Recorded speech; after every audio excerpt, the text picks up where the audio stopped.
Hi, and welcome to our little tete-a-tetes here, where we explore what it is about food that creates so much complexity that we have to have universities and institutions create studies and research, and then we have to train people to tell us what to eat, when to eat, and how to eat. When we are part of the animal kingdom, and in the animal kingdom, in the wild, we do not interfere with them. Animals roam free, eat whatever is available at the season, at the time, the place, and do not get ill. They thrive, in fact. So why it is that we humans feel that we cannot do the same? Because we've become denatured. That's why. That's what I am postulating here, that we have lost our own sense of inner wisdom.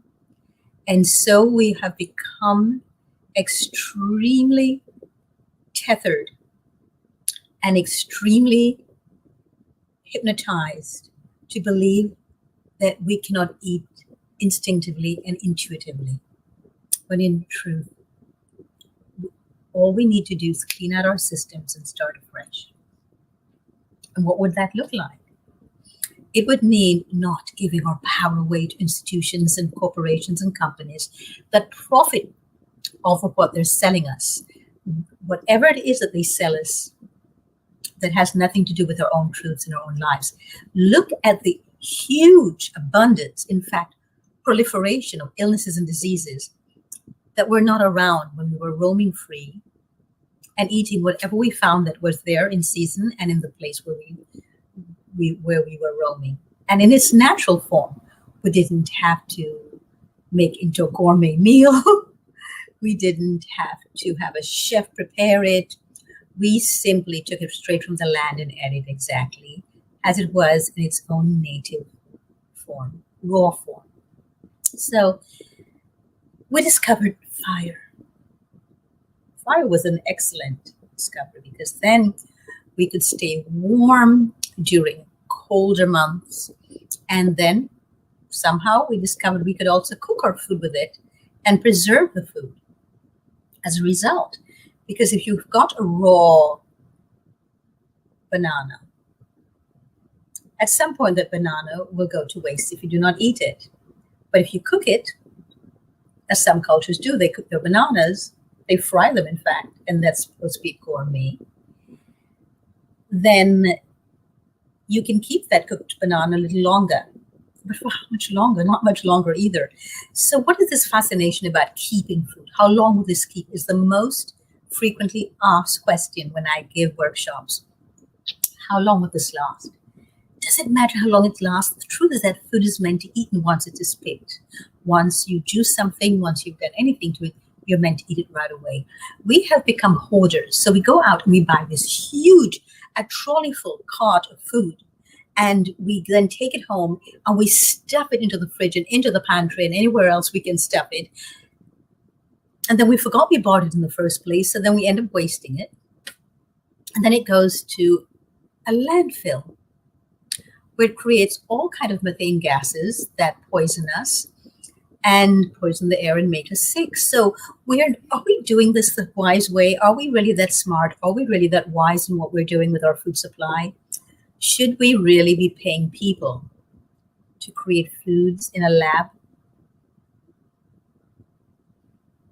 Should we really be asking corporations to be in charge of our food supply?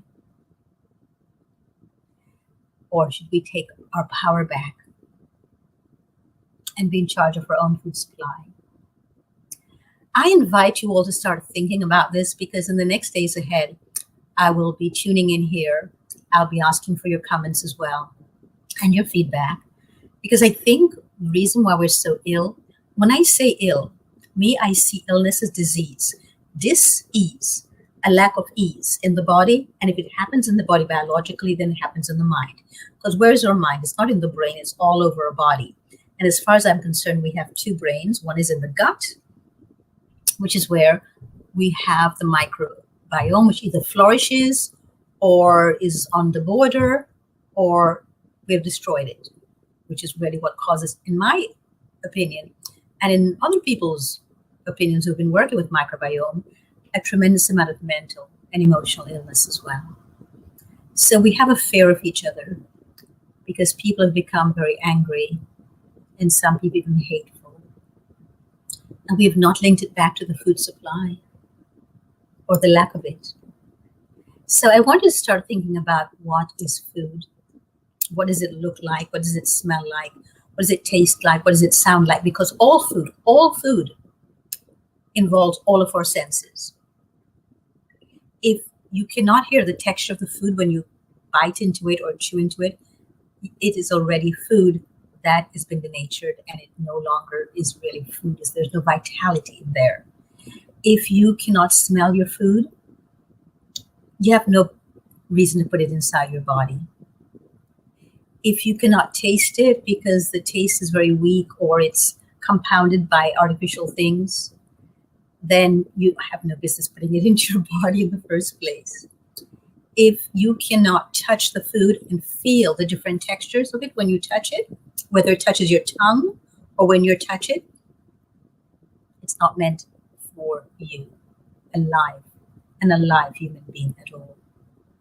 If when you look at the food, it's not pleasing to you, you do not see a huge amount of colors and vibrancy that excite you and allow your mouth to water and your eyes to pop, then it's not real food anymore at all. If you see things that look denatured, then it's really not food. And then we need to start questioning all the people who tell us things like, do not eat cruciferous vegetables. Do not eat root vegetables.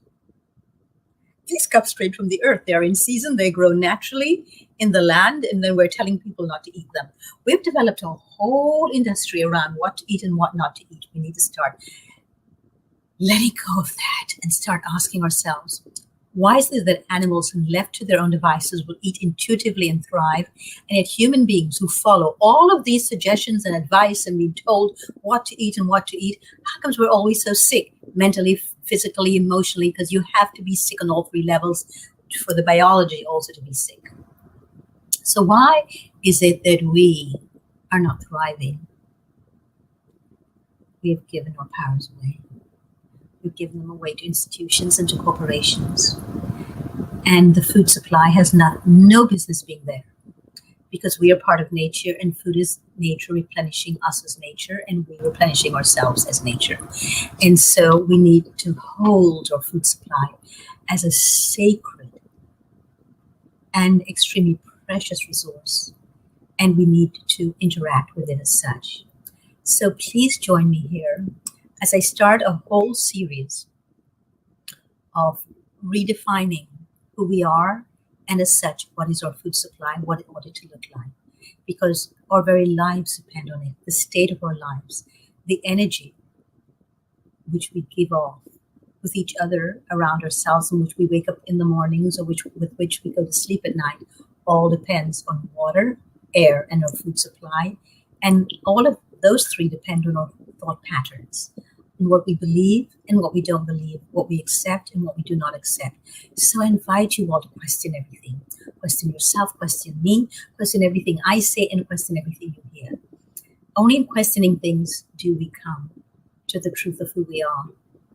And we start beginning to learn to live intuitively and not mass-produced hypnosis, that which has been fed to us and which we all need to break free of in order to live vibrant, healthy lives of healing, splendor, and magic for which we are made.